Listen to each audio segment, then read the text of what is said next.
হজরত জুনায়েদ বাগদাদী রহমাতুল্লাহি আলাইহি সব দেখছিলেন ঘরের কোনায় বসে।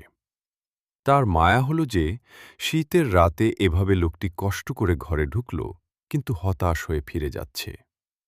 চোর যখন সিধের কাছাকাছি, তখন জুনায়েদ বললেন, এই দাঁড়াও। লোকটি চমকে ওঠে, পেছনে তাকাল। চোর তাড়াহুড়ো করে পালাতে পারবে না ভেবে দাঁড়িয়ে রইল।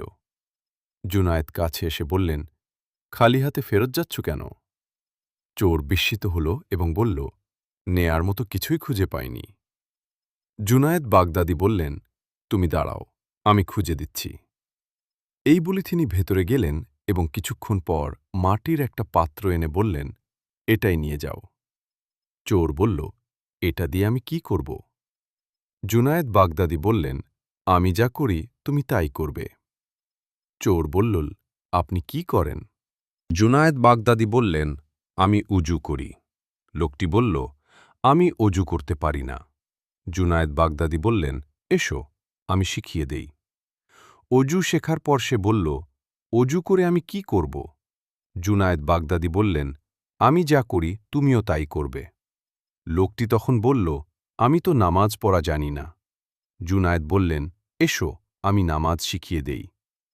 তিনি জায়নামাজে দাঁড়িয়ে লোকটিকে পাশে দাঁড় করালেন এবং নামাজ শেখালেন।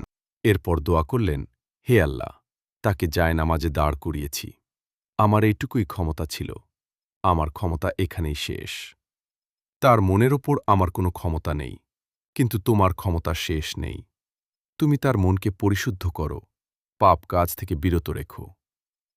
দোয়া শেষ হবার পর লোকটি হাউমাউ করে কেঁদে উঠল। সারা জীবন অনেক ভুল হয়ে গেছে।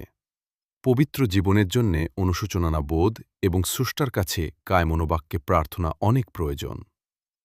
লোকটি কাঁদতে কাঁদতে একসময় প্রশান্ত হল এবং অনুভব করল স্রষ্টা তাকে ক্ষমা করেছেন। বিশাল বড় ভুল করে ক্ষমা লাভের জন্যে ৭ সমুদ্র পানির দরকার নেই, বরং স্রষ্টার কাছে কায়মনোবাক্যে প্রার্থনা এবং চোখের কয়েক ফোঁটা পানিই যথেষ্ট।